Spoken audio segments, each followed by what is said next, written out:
നിങ്ങളുടെ ഇഷ്ട പരമ്പരകൾ എക്സ്ക്ലൂസീവായി സൺ നെക്സ്റ്റ് ആപ്പിലൂടെ തികച്ചും ഫ്രീ ആയി. ഇപ്പോഴേ ആപ്പ് ഡൗൺലോഡ് ചെയ്യൂ.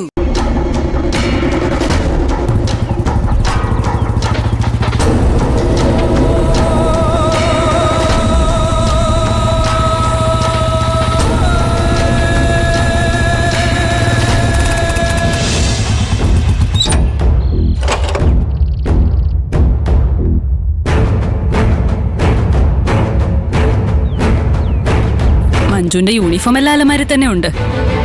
അപ്പൊ അവള് സ്റ്റേഷനിലേക്കല്ല ഇറങ്ങിയതെന്ന് ഉറപ്പാ. രാവിലെ തന്നെ ഞാൻ അതൊന്ന് നോക്കിയാ മതിയായിരുന്നു. നീ ആരോട് ചോദിച്ചിട്ടാ ഞങ്ങളുടെ മുറി കയറിയത്?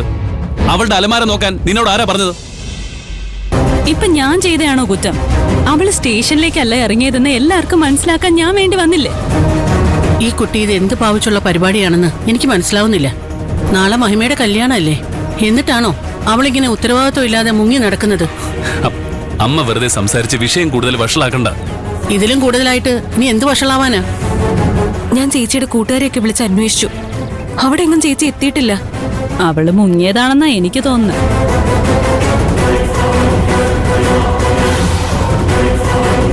എന്നോടല്ല, അവളോട് ദേഷ്യം കാണിക്കും. ഇങ്ങനെ പോയാ മഞ്ജു നാളെ കല്യാണത്തിന് വരുമെന്ന് എനിക്ക് തോന്നുന്നില്ല. ചേച്ചി ഇല്ലാതെ ഞാൻ കല്യാണം കഴിക്കില്ല. എന്ത് മണ്ടത്തരാ മോളെ നീ പറയുന്നത്? നീ കല്യാണം കഴിച്ചില്ലെങ്കിൽ മുകുന്ദൻ എല്ലാവരുടെയും മുന്നിൽ നാണം കെടും. അങ്ങനെയൊന്നും സംഭവിക്കില്ല. ഞങ്ങൾ ഒരുമിച്ച് കല്യാണത്തിന് വരുന്നവരോട് കല്യാണം മറ്റൊരു ദിവസത്തേക്ക് മാറ്റി വെച്ചു എന്ന് പറയും. ചേച്ചി ഇല്ലാതെ ഞാൻ എങ്ങനെ കല്യാണം കഴിക്കും? എനിക്കിതിന് പറ്റില്ല. നീ വെറുതെ സ്വപ്നം പറയുന്നിട്ട് ടെൻഷൻ ആവണ്ട.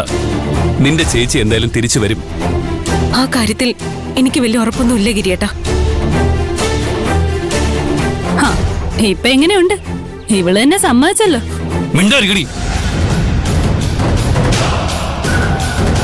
നീ എന്താ മോളെ അങ്ങനെ പറഞ്ഞത്? ചേച്ചി നിന്റെ കല്യാണമായിട്ട് വരാതിരിക്കോ? ഒരിക്കലുമില്ല. അപ്പോ അങ്ങനെ സംഭവിച്ചിട്ടുണ്ടെങ്കിൽ അതിനൊരർത്ഥമേ ഉള്ളൂ.